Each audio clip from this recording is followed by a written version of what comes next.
अस्सलामुअलैकुम। बोल न्यूज़ के साथ मैं हूं अनविशा सलीम और मैं हूं जवाद कमार। हेडलाइंस आपने जानी है, आपको हम खबर से आगाह करेंगे। पाकिस्तान ने एक और बड़ा एजाज हासिल कर लिया। इस्लामाबाद में regional chiefs of defence staff conference की मेजबानी की। ISPR के मुताबिक कॉन्फ्रेंस में अमेरिका, काजाकिस्तान, किर्गिस्तान, ताजिकिस्तान और उज्बेकिस्तान की आला अस्करी रहनुमाओं ने शिरकत की है। इस पर बात करेंगे सीनियर दिफाई तज्जियाकार ब्रिगेडियर हारिस नवाज साहब ने। बहुत शुक्रिया हारिस साहब अपना कीमती वक्त हमें देने के लिए।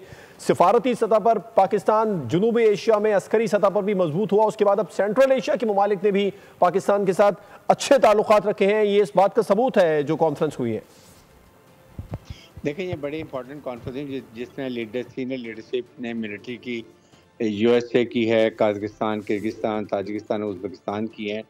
और पर्पज़ इसमें ये था कि इसको रीजनल सिक्योरिटी के आपस में कोऑपरेशन की जाए, मिलिट्री डिप्लोमेसी को आगे लेके जाए और strategic dialogues among participating nations किया जाए। और थीम ये रखा गया था कि strengthening bonds, security, piece.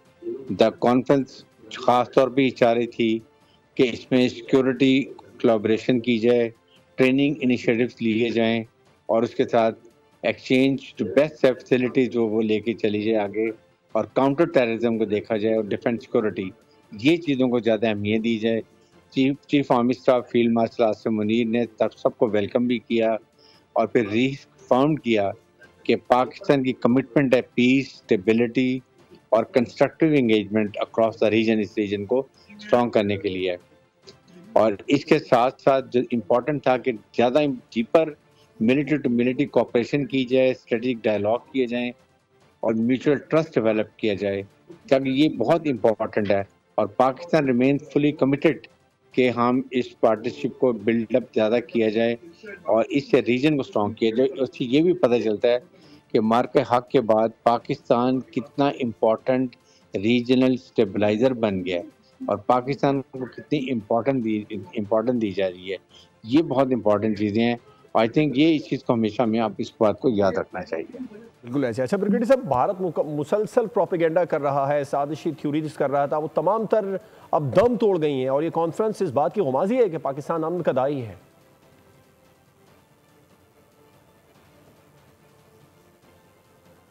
Brigadier साहब आप सुन सकते हैं? ब्रिगेडियर हारिस नवाज साहब से हम बात कर रहे हैं। पाकिस्तान ने एक और बड़ा एजाज़ हासिल किया है, regional chiefs of defence conference की मेज़बानी की है। ब्रिगेडियर हारिस साहब, भारत ने मुसलसल प्रोपेगेंडा किया, 10 मई के बाद सारी दुनिया को बताने की कोशिश की कि पाकिस्तान अमन नहीं चाहता, लेकिन दुनिया अब इस बात को तस्लीम कर रही है कि पाकिस्तान ही अमन का दाई है। ISPR ने बताया है कि कॉन्फ्रेंस में अमेरिका, काजाकिस्तान, किर्गिस्तान, ताजिकिस्तान और उज्बेकिस्तान के आला अस्करी रहनुमाओं ने शिरकत की है। तारीखी कसीरुल मुल्की इजलास इलाकाई सलामती, अस्करी सिफारतकारी और स्ट्रेटेजिक मुकालमे के फ़रोग की जानिब एक अहम पेशरफ्त है। कॉन्फ्रेंस का उन्वान राबितों को मजबूत बनाना, अमन को महफूज बनाना था।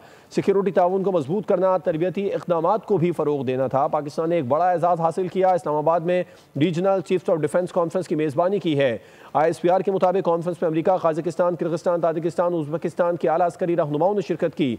तारीखी कसीरुल मुल्की इजलास हुआ जिसमें इलाकाई सलामती, अस्करी सिफारतकारी और स्ट्रेटेजिक मुकालमे के फ़रोग की जानिब एक अहम पेशरफ्त करार दिया जा रहा है। कॉन्फ्रेंस का उन्वान राबितों को मजबूत बनाना था। पाकिस्तान ने एक और बड़ा एजाज़ हासिल किया है, regional chiefs of defence staff conference की पाकिस्तान ने मेज़बानी की है और सेंट्रल एशिया के अहम बड़े ममालिक जिनमें काजाकिस्तान, किर्गिस्तान, ताजिकिस्तान, इसके अलावा अमरीका की आला अस्करी रहनुमाओं ने भी शिरकत की है। तारीखी कसीरुल मुल्की इजलास इलाकाई सलामती, अस्करी सफारतकारी और स्ट्रेटेजिक मुकालमे की जानिब एक अहम पेशरफ्त है। ब्रिगेडियर रिटायर मसूद अहमद खान साहब ने हमें ज्वाइन किया। ब्रिगेडियर साहब बहुत शुक्रिया। एक और बड़ा एजाज़ पाकिस्तान की जानिब से हासिल किया गया जिसमें अमरीका, काजाकिस्तान, किर्गिस्तान, ताजिकिस्तान और उज्बेकिस्तान की आला अस्करी रहनुमाओं ने शिरकत की है। मुसलसल भारत की जानिब से ये प्रोपेगेंडा किया जाता रहा कि पाकिस्तान रीजनल अमन नहीं चाहता, प्रोपेगेंडा करता रहा, भारत, साजिशी थेरीज थी, वो सारी की सारी अब दम तोड़ गई हैं इस कॉन्फ्रेंस के कामयाब इनेकाद के बाद। जी हाँ, देख लें जिस तरह पाकिस्तान के कामयाबों का जो एक तसलसल है वो जारी है और जिस तरीके से पाकिस्तान पिछले चंद सालों में हमने देखा है पाकिस्तान जिस तरीके से पाकिस्तान की इम्पोर्टेंस बढ़ गई और ख़ास तौर पर जो रिसेंट वाक़यात हुए हैं और स्पेशली जब मार्के हक में और बिनार मरसूस के बाद आपने देखा है पाकिस्तान की रेलेवेंस इंटरनेशनली बढ़ गई है। जो इंडिया का सो कॉल्ड स्टेचर था वो क्लेप्स कर गया है। वो जो ड्रामा था नेट सिक्योरिटी प्रोवाइडर वो ख़त्म हो गया है। पाकिस्तान रीजन में एक रीजन स्टेबलाइजर के तौर पर आया इसमें अपीयर हुआ है। और देखें कि पाकिस्तान, अभी आप इससे अंदाज़ा कर सकते हैं कि पाकिस्तान की रेलेवेंस इसलिए भी इम्पोर्टेंट है कि एक हमारे फॉरेन मिनिस्टर और deputy prime minister United America में है, जबकि हमारे फील्ड मार्शल आसिम मुनीर अभी चाइना में थे, वहाँ उनकी मुलाकातें हो रही थी। तो उससे पाकिस्तान की स्टेबिलिटी का वो जो एक रोल है वो लगता है कि हम किसी कैंप का हिस्सा नहीं है। और जो इवेंट हुआ है, स्पेशली देखें कि सेंट्रल और साउथ एशियन जो चीफ ऑफ डिफेंस स्टाफ इसमें मौजूद थे, तो पाकिस्तान की एक बहुत बड़ी कामयाबी है। हम कह सकते हैं एक लैंडमार्क डेवलपमेंट है खित्ते में पाकिस्तान के रेलेवेंस की वजह से, और पाकिस्तान की जो सिग्निफिकेंस से बढ़ती जा रही है। और आप देखें कि इससे ये है कि पाकिस्तान की इम्पोर्टेंस, जिस तरह मैंने बात की है कि हर मौके पर हर जगह पर पाकिस्तान के जो political military leadership proactively involve हो रहे हैं, पीस की बात कर रहे हैं, ट्रेड की बात कर रहे हैं, डेवलपमेंट की बात कर रहे हैं, मीडिएट करवा रहे हैं। अब दुनिया एक्नॉलेज करती है पाकिस्तान का जो रोल है मीडिएशन में। जब ईरान की बातचीत में बात हो रही है, पाकिस्तान का उसमें रोल को अप्रिशिएट कर रहे हैं। तालिबान को बातचीत में लाना था तो उस वक्त पाकिस्तान का एक रोल था। तो मेरे ख्याल में आप देख लें कि अब इंडिया में सवाल उठ रहे थे कि मोदी साहब से बारे में पूछ रहे थे कि ऑपरेशन सिंदूर के बारे में लोकसभा में आके बात करें, तो वो उन्होंने उसको भी अवॉइड किया और वो वहाँ से मालदीव चले गए दौरे पे। अब इंडिया में खुद बात क्या करना है, तो मेरे ख्याल में ये क्रेडिट जाता है। और पाकिस्तान देखें आहिस्ता आहिस्ता जिस तरीके से अपने रेलेवेंस जो है दुनिया भर में एक्नॉलेज हो रही है और एक्नॉलेज करवा रहा है। पाकिस्तान खित्ते में और इंटरनेशनली एक कंट्री जो पीस की बात कर रहा है उसके तौर पे उभर आया है। और जो मुल्क है वो टेररिज्म के खिलाफ जंग कर रहा है, इंटरनेशनल कम्युनिटी की मदद कर रहा है, और ये अमेरिका भी इसको एक्नॉलेज कर रहा है, वेस्टर्न कंट्रीज भी एक्नॉलेज कर रहे हैं, रेस्ट ऑफ द वर्ल्ड भी एक्नॉलेज कर रहा है कि पाकिस्तान एक इम्पॉर्टेंट कंट्री है, और न सिर्फ खित्ते में है बट इंटरनेशनली भी। जी बिल्कुल। अच्छा मसूद साहब, मार्का हक में कामयाबी के बाद अब आप क्या समझते हैं, दुनिया पाकिस्तान पर मजीद यकीनी तौर पर ट्रस्ट करने लगी है, और ये जो कॉन्फ्रेंस है ये इस बात का सबूत है कि रीजन में अब पाकिस्तान को लीडिंग रोल मिल गया? जी आप इम्पोर्टेंस देख लेना कि इसमें सेंटकॉफ के आपको चीफ नजर आ रहे थे, जनरल कोरेला बैठे हुए थे, फिर सेंट्रल एशियन रिपब्लिक के जो इम्पोर्टेंट कंट्रीज हैं वो वहाँ पे सारे उनके हेड्स बैठे हुए थे। सो कनेक्टिविटी देखें कि जब पाकिस्तान की हम बात करते हैं, कनेक्टिविटी की बात हो रही है सेंट्रल एशियन रिपब्लिक के साथ है, फिर अमेरिका सेंटकॉम के ये एरिया ऑफ रिस्पॉन्सिबिलिटी में ये एरिया आता है। सो एक बड़ा इम्पोर्टेंट एक फोरम पाकिस्तान ने प्रोवाइड किया है दुनिया भर को, स्पेशली अमेरिका को, जहां बैठ के आपस में बातचीत की जा सकती है।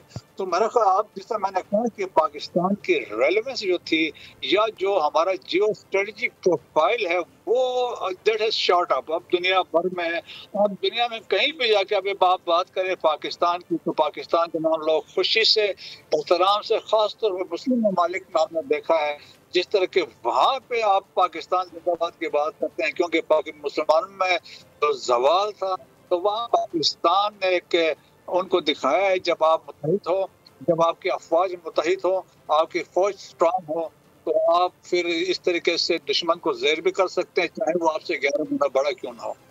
बिल्कुल ऐसी है। अच्छा ब्रिगेडियर साहब, जिस तरह आर्मी चीफ ने कहा इस कॉन्फ्रेंस के मौके पर कि हाइब्रिड चैलेंजेस का दौर है, इस तरह के अदवार के अंदर हमें सिक्योरिटी ताउन ज़रूरी चाहिए होता है, ममालिक को आपस में राबिते रखना ज़रूरी है, चैलेंजेस से निमटने के लिए इस तरह की कॉन्फ्रेंसेस का इनेकाद बहुत ज़रूरी है। जी हाँ, बहुत ज़रूरी है। देखें कि इससे ये है कि आपकी सिंसियरिटी का पता चलता है कि आप क्या चाहते हैं, आप खित्ते में क्या चाहते हैं, आप इंटरनेशनली क्या चाहते हैं। तो पाकिस्तान, जिस तरह मैंने कहा, पाकिस्तान चाहता है कि पाकिस्तान, देखिए जिस तरह पाकिस्तान में तो हाइब्रिड वारफेयर की हम बात कर रहे हैं, तो यहाँ पे इंडिया ने हाइब्रिड वारफेयर हम पे मुसलत की है। जब हर तरफ से उनको शिकस्त हुई है तो हाइब्रिड वारफेयर चल रही है। उसमें देखें एक हिस्सा टेररिज्म है, बाकी आपको पता है प्रोपेगेंडा है, मिस इन्फॉर्मेशन भी है, डिस इन्फॉर्मेशन भी है, पोलिटिकल फोरम्स में भी आपके पीछे पड़े हुए हैं, FATF के पास जा रहे हैं, और पाकिस्तान को वहाँ पे मलाइन करने की कोशिश कर रहे हैं। दहशतगर्दी आपको पता है बलूचिस्तान में, खैबर पख्तूनख्वा में फितना हिंदुस्तान है, फितना ख्वारिश है, इनको यूज़ कर रहे हैं। लेकिन पाकिस्तान एक पुरअज़म मुल्क है और फिर दुनिया को भी एक मैसेज दिया है, दुनिया को भी पता है कि पाकिस्तान में दहशतगर्दी कौन करवा रहे हैं। और पाकिस्तान तो दैट्स वाई देखें, पाकिस्तान एक अपनी जो रेलेवेंस है वो पाकिस्तान ने एस्टेब्लिश करवाई है। एट द सेम टाइम एक मैसेज भी दिया है कि पाकिस्तान जो है अपनी सॉवरेनिटी पे, टेरिटोरियल इंटीग्रिटी पे किसी सूरत में कंप्रोमाइज नहीं करेगा, चाहे वो कोई भी मुल्क हो। जब पाकिस्तान की इस तरह की सालमियत पे और खुद मुख्तारी पे जब सवाल होगा तो उस पर कोई कंप्रोमाइज नहीं होगा। और हमने ये साबित भी किया है। और फिर हमने जो रिसेंटली फिर इंडिया के साथ जो किया है वो भी, अब इसीलिए आप देखें ना, आप हर एक आपको जहाँ पाकिस्तान सुनते हैं तो पाकिस्तान जिंदाबाद की बात करता है। ये तज़किरा शाम उल हक साहब ने भी हमें ज्वाइन किया। शाम साहब, आप किस तरीके से देखते हैं ये बड़ी और अहम कामयाबी है जो पाकिस्तान ने हासिल की है? इस्लामाबाद में regional chiefs of defence conference की पाकिस्तान ने मेज़बानी की है, जिसमें अमेरिका, काज़ाकिस्तान, किर्गिस्तान, ताजिकिस्तान और उज़्बेकिस्तान की आला अस्करी रहनुमाओं ने शिरकत की है। आप इस पर क्या कहेंगे? दूसरा, आर्मी चीफ ने तो कहा कि हाइब्रिड चैलेंजेस का दौर है, इसमें सिक्योरिटी ताउन, तस्वीराती हम आहंगी, इलाका यकजहती, सरहदों पर जो खतरात हैं उनसे निपटने के लिए बाहमी एतमाद की अहमियत बहुत ज़्यादा बढ़ जाती है। क्या कहेंगे? देखिए जी, बुनियादी तौर पे तो इस वक्त जो पाकिस्तान क्या पूरी दुनिया के बड़े बड़े कैपिटल्स में जो आज बात हो रही है वो ये है कि पाकिस्तान जिस तरह रेलेवेंट हुआ है, और ये 2019 का जो मार्का हुआ था हिंदुस्तान के बाद, और इसके बाद आपने देखा जो लेटेस्ट हिंदुस्तान के साथ जो मार्का हुआ है, और उसके बाद आप देख लें कि सूरत हाल जितनी तेज़ी के साथ तब्दील हुई है। आज बबांगे दौल चाइना, रशिया और अमेरिका वो पाकिस्तान की बात सुन रहे हैं। और चाहे सिक्योरिटी का मामला है, डिफेंस का मामला है, इकोनॉमी को बेहतर करना है, वो सब जो है ना बात होती है। तो इन तीनों न्यूक्लियर पावर के जो है ना तहफ़्फ़ुज़ात हैं हिंदुस्तान के बारे में, तो अब ये बात तो माननी पड़ेगी कि पाकिस्तान का पहुंचा है। और ये जो पाकिस्तान विक्टिम था दहशतगर्दी का, और वो उल्टा पाकिस्तान को बदनाम किया जाता था। आपको याद है पहलगाम से पहले जो 2019 का वाक़या हुआ था, तो बाकायदा हिंदुस्तान ने सिक्योरिटी काउंसिल में जो करारदाद मंजूर करवाई थी दहशतगर्दी की मजम्मत में, उसमें पाकिस्तान का भी नाम दिया गया था। अब सूरत हाल देख लें कि चाहे क्वाड का फोरम है, यूनाइटेड नेशन का फोरम है, चाहे ECO का फोरम है, जहां हिंदुस्तान गया है वहां पे उन्होंने किसी ने पाकिस्तान का नाम नहीं दिया। अब सब लोग ये कह रहे हैं कि जी असल में तो पाकिस्तान दहशतगर्दी जो है ना उसका शिकार है, आज से नहीं एक मुद्दत से शिकार है। और पाकिस्तान 80,000 से ज़्यादा लोगों की कुर्बानी दे चुका है। उसके अलावा $150 बिलियन जो है ना पाकिस्तान जो है ना उसकी इक़्तिसादी हालत ख़राब हुई है, इकोनॉमी का लॉस हुआ है। तो इस सारे मामले को देखते हुए एक तरफ जो फील्ड मार्शल बात कर रहे हैं, चैलेंजेस की बात कर रहे हैं, सिक्योरिटी पैराडाइम जितनी तेज़ी के साथ तब्दील हुआ है, अब बात है कि जी एक मुद्दत के बाद ब्लॉक पॉलिटिक्स जो है ना वो दोबारा आ गई है। ब्लॉक्स में जो है ना लोग मूव कर रहे हैं। और ये देख लें कि चाइना और रशिया और फिर रीजन के ममालिक जिस तरह ऑपरेट कर रहे हैं, चाहे ईरान है, चाहे टर्की है, चाहे सेंट्रल एशियन स्टेट्स हैं, वो उनका रवैया बिल्कुल डिफरेंट हो गया। अब सारे इस वक्त जो है ना वो शक की निगाह से देखते हैं हिंदुस्तान को और अफगानिस्तान को। ईरान का मामला थोड़ा सा अब डिफरेंट हुआ है कि ईरान को पहली मरतबा समझ आई है कि दुश्मन कौन है, दोस्त कौन है। अब देखें पाकिस्तान के बारे में उनकी पार्लियामेंट में करारदाद मंजूर होती है, अप्रिशिएट किया जाता है पाकिस्तान में रोल उनका। अब यही वजह है कि दहशतगर्दी कहा जा रहा है कि जो ईरान के रास्ते होती थी उसमें बहुत ज़्यादा कमी आएगी। अभी ईरान के प्रेसिडेंट भी पाकिस्तान आ रहे हैं, तो ये सारे मामलात पे बात होगी। तो मेरा ख्याल है जी असल बात है कि पाकिस्तान ने जिस तरीके से अपनी रेलेवेंस बनाई है, जितनी तेज़ी के साथ दुनिया को ये बताया है कि जी पाकिस्तान एक नेट सिक्योरिटी प्रोवाइडर है इस रीजन में, और उसको बाईपास किए बगैर कुछ भी नहीं हो सकता। आज देख लें, आज ये जिस तरह ये तारीख लिखी गई है, field marshal general Asim Munir को जिस तरीके से प्रेसिडेंट हाउस में लंच पे बुलाया गया, किसी आर्मी चीफ को नहीं बुलाया गया आज तक। मुझे याद है कि जनरल कियानी एक दफ़ा गए थे तो ओबामा ने उनसे मिलने था, तो मीटिंग उनकी पेंटागन में रखी और ओबामा अंदर घूमते घूमते आगे कहते मैं यहाँ से गुजर रहा था, मुझे पता चला कि पाकिस्तान का आर्मी चीफ आया तो मैं भी उससे मिल लूँ। लेकिन ये देख लें कि प्रेसिडेंट हाउस में किसी को नहीं बुलाया गया। ये सारी दुनिया को एक मैसेज अमेरिका ने दिया प्रेसिडेंट ट्रम्प ने कि पाकिस्तान जो है ना इस रीजन का क्या, बियॉन्ड दिस रीजन उसका एक बहुत इंपॉर्टेंट रोल है, सफारतकारी के मैदान में, सिक्योरिटी के मैदान में, डिफेंस के मैदान में, इकोनॉमी के मैदान में। अब यही वजह कि आप देख लें हिंदुस्तान का जो इस वक्त सूरत हाल है, उनका लोकल मीडिया देख लें, उनके कांग्रेस पार्टी देख लें, और जो बीजेपी की मुखालिफ जमातें हैं वो सारी की सारी आज ये कह रही हैं कि पाकिस्तान का हर सतह पे बयानिया बिक रहा है। पाकिस्तान का सफारती मास पे, इंफॉर्मेशन के मास पे सब जगहों पे लोग पाकिस्तान को इम्पोर्टेंस दे रहे हैं। और जिस तरीके से पाकिस्तान ने जंग जीती है, देखें ओबामा ने अपना, प्रेसिडेंट ट्रम्प ने भी इस बात का इकरार किया कि 5 जहाज गिराए गए, तो वहाँ पे तो सफ़े मातम है। आए दिन उनको जनाब ये कहा जा रहा है कि मोदी जो है ना उसको रिज़ाइन करना चाहिए, नए इलेक्शन होने चाहिए। इस तरह जो 4-5 जो इनके बड़े हैं, उनको अजीत देवल हो, अजय नाथ हो, इनको सबको कहा जा रहा है कि इनको निकाला जाए, छोड़ा जाए। इनकी वजह से आज हिंदुस्तान जो है ना वो तनाई, सफारती तनाई का शिकार है, जबकि पाकिस्तान जो है ना वो बिल्कुल इसके मुखालिफ। आज सारी दुनिया पाकिस्तान को उसके करीब आ रही है, उससे तल्लुकात बढ़ाने की बात कर रही है। तो मैंने ख्याल है ये कॉन्फ्रेंस का पाकिस्तान में इस स्टेज पे इनाकात होना, ये बड़ा वाज़ेह सबूत है कि पाकिस्तान को लोग अब किसी और तरह देख रहे हैं। वो जो हिंदुस्तान ने जो आपने देखा, ख़ास तौर पे आपको याद होगा 2008 का जो अपने ये बम्बई धमाके हुए थे, उसके बाद से बिल्कुल डायनामिक चेंज हो गई थी। हर बिल्कुल ऐसी है, डायनामिक्स चेंज हो गई थी। अच्छा साहब, आप क्या समझते हैं जिस तरीके से ये वो मुमालिक हैं, इनमें अमेरिका भी शामिल है जो हमसे कभी डू मोर के मुतालबे किया करते थे, अब वहाँ से तारीफ़ी कलमात आते हैं, शुक्रिया किया जाता है पाकिस्तान का, और ये तमाम मुमालिक पाकिस्तान की हाँ में हाँ भी अब मिला रहे हैं। पाकिस्तान जो इक़दाम कर रहा है ख़ित्ते में सिक्योरिटी के लिए, उस पर पाकिस्तान के मोतरफ भी हैं। क्या कहेंगे आप, कितनी बड़ी ये कामयाबी है? देखिए, इस वक्त जो अमेरिका का रवैया है, और ये इस वक्त यहाँ पे आई है अमेरिका में, वो किसी की बात नहीं सुनते। वो जो अमेरिका फॉरेवर वॉर है, वहाँ से प्रेसिडेंट ट्रम्प निकला है, अगर जो दावा किया था उन्होंने गजा की जंग बंद कराने का।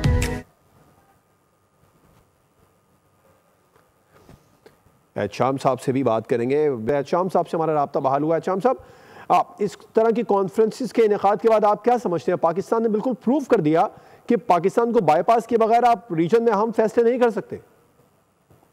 बिल्कुल जवाब देखिए, सूरत हाल इस वक्त है कि सेंट्रल एशियन स्टेट्स हो, ईरान हो, उसके बाद अफगानिस्तान भी किसी हद तक, और टर्की भी, ये सारे समझते हैं कि पाकिस्तान को इस रीजन में एक बड़ी इम्पोर्टेंस हासिल है। पाकिस्तान का सियासी कद बहुत बढ़ गया है। पाकिस्तान का सफारती मास पे जो कामयाबी उतना बड़े, दुश्मन को जिस तरीके से मार लगाई है आज सारी दुनिया के, आप देख लें थिंक टैंक डिफेंस के हैं, चाहे स्टॉकहोम में बैठे हैं, चाहे कैनबरा में बैठे हैं, अपना ऑस्ट्रेलिया में, चाहे लंदन में बैठे हैं, पेरिस में बैठे हैं, अमेरिका में बैठे हैं, कनाडा में बैठे हैं, वो सारे के सारे ये क्या है कि पाकिस्तान ने इतने बड़े दुश्मन को मारा। और जो हिंदुस्तान का नैरेटिव था कि जी रवायती जंग में हम इनको मारेंगे, तो लेकिन अभी तो कोई न्यूक्लियर जंग नहीं, रवायती जंग में ही हमने उनको मारा है ना। तो लोगों ने समझ लिया कि जी पाकिस्तान को अंडर एस्टिमेट करने से बात नहीं बनेगी, पाकिस्तान को मेन धारे में दुनिया के लाना पड़ेगा। पाकिस्तान एक न्यूक्लियर पावर है और जिम्मेदार न्यूक्लियर पावर है। आज भी लोग कहते हैं सारी दुनिया, आप इंटरनेशनल एटॉमिक एनर्जी कमीशन जब भी बात करता है तो पाकिस्तान के सेफ्टी रिकॉर्ड की जो है ना वो तारीफ करता है, जबकि हिंदुस्तान की सेफ्टी रिकॉर्ड नहीं है इतना अच्छा। तो अब लोगों ने महसूस कर लिया कि जी पाकिस्तान को बदनाम हिंदुस्तान ने किया, और वो जो सिर्फ उस प्रिज्म से, हिंदुस्तान की आंख से जो दुनिया को देखा जा रहा था पाकिस्तान को, वो बात ख़त्म हो रही है। तो जवाब हम ये आसानी के साथ कंक्लूड ये बात कर सकते हैं कि पाकिस्तान जिस तरीके से कमेटी ऑफ नेशन में उसने अपना एक मुकाम बनाया है, और जिस तरीके से दुनिया को बताया कि भी देखिए मजलूम तो हम थे, कौन हमारे साथ ज्यादती की गई, दहशतगर्दी हमारे खिलाफ हुई, लोग हमारे मारे गए, और फिर इल्ज़ाम भी हम पे आता था। तो अब ये टेबल टर्न हो गया है, हिंदुस्तान के लिए मुश्किल हो गया है। यही वजह कि लोग कहते हैं कि जी अभी इतने बड़े डेलीगेशन भेजे, शशि थरूर साहब गए, ये शंकर जहाँ पे गए, उनको तो इतना वो अपने आप को समझते थे इतना सुपर कि वो डेवलपमेंट, लेकिन नाकामी ने उनके जिस तरीके से उनके पास गई है नाकामी, तो उनको समझ नहीं आ रही कि क्या करना चाहिए। अब तो कहा जा रहा है कि हिंदुस्तान में हर सतह पे क़यादत को तब्दील करने का वक्त आ गया। तो मेरा ख्याल है इस लिहाज से तो पाकिस्तान की बहुत बड़ी कामयाबी है, इसमें कोई डाउट नहीं कि पाकिस्तान की सियासी और अस्करी क़यादत ने मिल के जिस तरह दुनिया में मामलात को आगे लेके गए और पाकिस्तान को एक रेलिवेंट मुल्क बनाया है, तो मेरा ख्याल है ये लॉन्ग वे टू गो ये जाएगा, और हमारे लिए बहुत अच्छा है। जी, हमारे लिए बहुत अच्छा हल है ये जो भी कॉन्फ्रेंस हुई है। इस तरह के इक़दाम पाकिस्तान के लिए बहुत अच्छे हैं। शामुल हक साहब, हारिस नवाज़ साहब और मसूद अहमद खान साहब हमारे साथ मौजूद थे। आप तमाम का बहुत शुक्रिया। पाकिस्तान ने एक बड़ा एजाज़ हासिल किया। इस्लामाबाद में regional chiefs of defence staff conference की पाकिस्तान ने मेज़बानी की है। ISPR के मुताबिक कॉन्फ्रेंस में अमेरिका, कजाकिस्तान, किर्गिस्तान, ताजिकिस्तान और उज़्बेकिस्तान की आला अस्करी क़यादत ने शिरकत की है। तारीख़ी कसीरुल मुल्की इजलास हुआ है। और अब आपको बताएं कि सदर ACC मोहसिन नकवी ने एशिया कप क्रिकेट टूर्नामेंट 2025 की तारीखों का ऐलान कर दिया है। जारी बयान में बताया गया कि एशिया कप 9 से 28 सितंबर तक UAE में होगा। टूर्नामेंट का शेड्यूल बाद में जारी किया जाएगा। एशिया कप में 8 टीमें शरीक होंगी। पाकिस्तान, भारत, अफगानिस्तान, श्रीलंका शामिल हैं। यूएई, ओमान और हांगकांग की टीमें भी टूर्नामेंट का हिस्सा हैं। पाकिस्तान और भारत की टीमें कम से कम 2 बार मद्दे मुकाबिल आएंगी। फाइनल में पहुंचने की सूरत में तीसरी बार भी टाकरा मुमकिन है। 8 टीमों को 2 ग्रुप्स में तकसीम किया जाएगा। 4 टीमें सुपर 4 में मरहला खेलेंगी। वज़ीर-ए-आज़म शहबाज शरीफ ने FBR में जदीद डिजिटल इकोसिस्टम की तश्कील की मंजूरी दे दी है। आलमी शोहरत याफ्ता माहिरीन की खिदमात लेने की भी हिदायत की गई हैं। वज़ीर-ए-आज़म की ज़ेर सदारत FBR की इस्लाहात पर जायज़ा इजलास में अहम फैसले किए गए। शहबाज शरीफ ने कहा, FBR में इस्लाहात की बदौलत मईशत मुस्बत समत में गामजन है। नए निज़ाम को इस कदर मौसर बनाया जाए कि पूरी वैल्यू चेन की बराह रास्त डिजिटल निगरानी की जा सके। फ़लस्तीन और मसला कश्मीर पर सिर्फ ज़बानी जमा खर्च से काम नहीं चलेगा। आलमी इदारों को अमली इक़दामात कर ने अमरीका से भी चीन जैसे ताल्लुकात की ख्वाहिश का इजहार किया। नायब वज़ीर-ए-आज़म और वज़ीर ख़ारजा ने अमरीका में मसरूफ़ दिन गुजारा। इसहार डार ने वाशिंगटन में अमरीकी थिंक टैंक से खिताब किया। खबरदार किया कि आलमी तनाज़ात का फौरी हल नागुज़ीर है। दुनिया एक ख़तरनाक मोड़ पर खड़ी है। साथ ही ये भी कहा कि सदर ट्रंप के दौर में पाक अमरीका ताल्लुकात में बेहतरी आई। नायब वज़ीर आज़म और वज़ीर ख़ारजा का वाशिंगटन में अटलांटिक काउंसिल से खिताब, आलमी हालात, खित्ते की सूरत हाल और पाक अमरीका ताल्लुकात पर इजहार ख्याल किया। इसाक डार ने कहा, दुनिया बहुत तेजी से बदल रही है, नए चैलेंज सामने आ रहे हैं, ऐसे में आलमी अमन नागुज़ीर है। इसाक डार ने कहा, पाकिस्तान अमन, बर्दाश्त और जिम्मेदारी के रास्ते पर गामजन है। जनूबी एशिया में इस्तेहकाम हमारे लिए और दुनिया के लिए जरूरी है। पाकिस्तानी मईशत के इशारे बेहतर हो रहे हैं। करंट अकाउंट बैलेंस में बेहतरी, रुपये की कदर में इस्तेहकाम आया। इसाक डार ने कहा, ट्रम्प दौर पाक अमरीका ताल्लुकात के लिए बेहतर साबित हुआ। पाकिस्तान और अमरीका का रिश्ता गहरा और मुसलसल तरक्की पजीर है। वज़ीर ख़ारजा इसहाक डार की अमरीकी वज़ीर ख़ारजा मार्को रूबियो से मुलाकात की तफसीलात सामने आ गई। अमरीकी महकमा ख़ारजा ने जारी की हैं। तर्जुमान टैमी ब्रुस ने कहा कि मार्को रूबियो ने 2 तरफ़ा तिजारत बाहमी मुफाद में बढ़ाने की अहमियत पर जोर दिया। दोनों रहनुमाओं ने दहशत गर्दी खुसूसन दाइश के खिलाफ 2 तरफ़ा ताउन बढ़ाने पर भी बात की। अमरीका पाकिस्तान इंसदादी दहशत गर्दी डायलॉग अगस्त में इस्लामाबाद में होगा।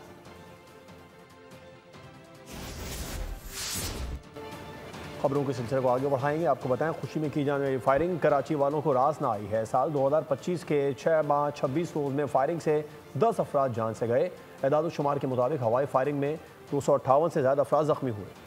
जाँ बाग अफराद में 45 बच्चे, 59 खवातीन और 154 मर्द शामिल हैं। 7 बच्चे, 2 मर्द और 1 खातून भी नामालूम सिम्त से लगने वाली गोली का निशाना बने। नामालूम सिम्त से गोली लगने के मुतादिद वाक़यात के मुकदमात दर्ज नहीं कराए गए।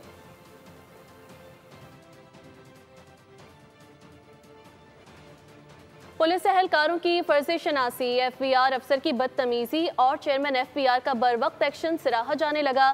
फैसल वाउडा ने भी शाबाशी दी। जज्बात के इजहार के लिए सोशल मीडिया पर पैगाम जारी किया और कहा, यह पाकिस्तान के लिए एक नए दौर का आगाज है। काले शीशे, नंबर प्लेट गायब, चोरी और सीना चोरी। FBR ऑफिसर का तकब्बुराना अंदाज तनकीद की जद में आ गया। आवाम के खादिम बनो, कानून की पासदारी करो, बदमाशी नहीं। FBR ऑफिसर के रवैये पर फैसल वावडा ने पैगाम दिया।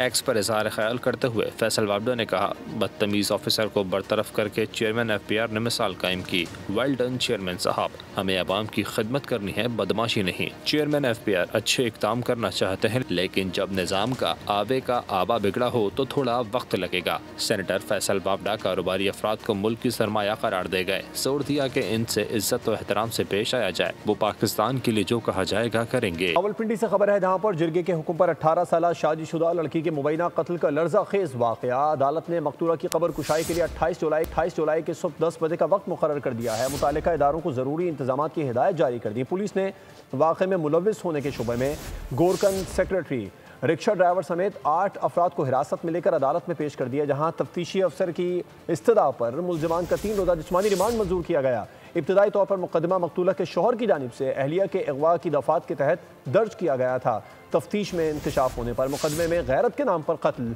और शवाहिद छुपाने की दफात शामिल की गई थी। अब आपको बताएं कि बलूचिस्तान के साहिल पर अफसोसनाक हादसा। कराची के 6 माहीगीर गवादर के करीब कश्ती उलटने से समंदर में डूब गए।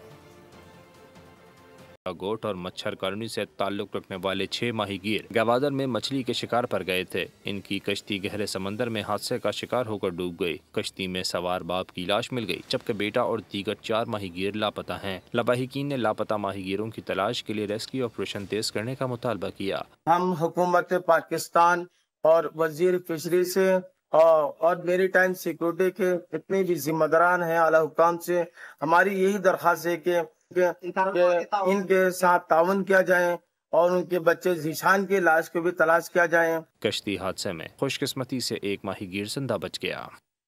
यूथ असेंबली के सदर दानियाल जिलानी ने वज़ीर इत्तलात और नशरियात अताउल्लाह तारा से मुलाकात की है। नौजवानों को दरपेश मसाइल पर गुफ्तगू की गई। वज़ीर इत्तलात ने वफ्द को नौजवानों के दरपेश मसाइल के फौरी हल की यकीन दहानी करवाई। वज़ीर इत्तलात ने नौजवानों को मुल्क का असासा करार दिया।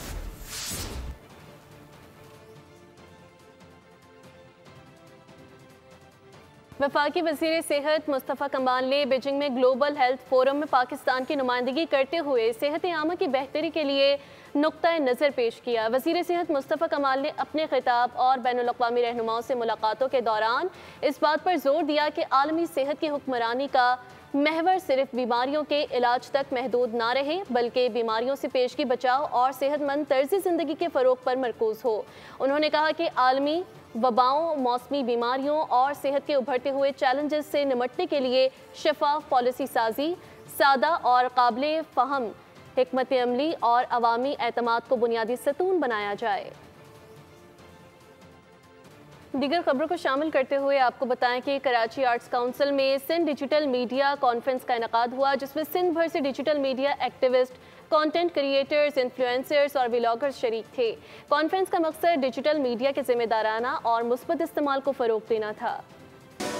सिंध डिजिटल मीडिया फोरम के तहत आर्ट्स काउंसिल में कॉन्फ्रेंस मुनक्किद हुई। पैनल ने डिसइंफॉर्मेशन, साइबर सिक्योरिटी जैसे अहम मौज़ूआत पर गुफ्तगू की। कॉन्फ्रेंस के मेहमान खुसूसी सदर Arts Council of Pakistan Ahmad Shah थे। कॉन्फ्रेंस के शुरा ने इस बात पर जोर दिया कि डिजिटल मीडिया का मुस्बत, तामीरी और जिम्मेदाराना इस्तेमाल वक्त की अहम तरीन ज़रूरत है। शुरा ने जोर दिया कि बाहमी कोशिशों से ऐसा माहौल तश्कील दिया जाए जहाँ डिजिटल मीडिया का तामीरी इस्तेमाल मुमकिन हो। कॉन्फ्रेंस में additional director national cyber crime investigation agency Sindh Ahmad Zaeem, director general Sindh higher education commission doctor Noman Ahsan, vice chancellor Jamia Karachi professor doctor Khalid Iraqi, Mufti Zubair, chairman association of builders and developer ABAD, brigadier retired Karar Hussain ने बतौर पैनलिस्ट इज़हार ख्याल किया। कॉन्फ्रेंस के अख्ताम पर chief patron Sindh digital media forum professor Meraj Siddiqui ने कहा, ये फोरम सिंध की आवाज़ को आलमी सतह पर मौसर अंदाज में पेश करने का जरिया बनेगा। न्यूज़ बुलेटिन से फिलवक्त नहीं। मज़ीद अपडेट्स के लिए विजिट कीजिए bolnews.com। आप देखते रहिए बोल न्यूज़।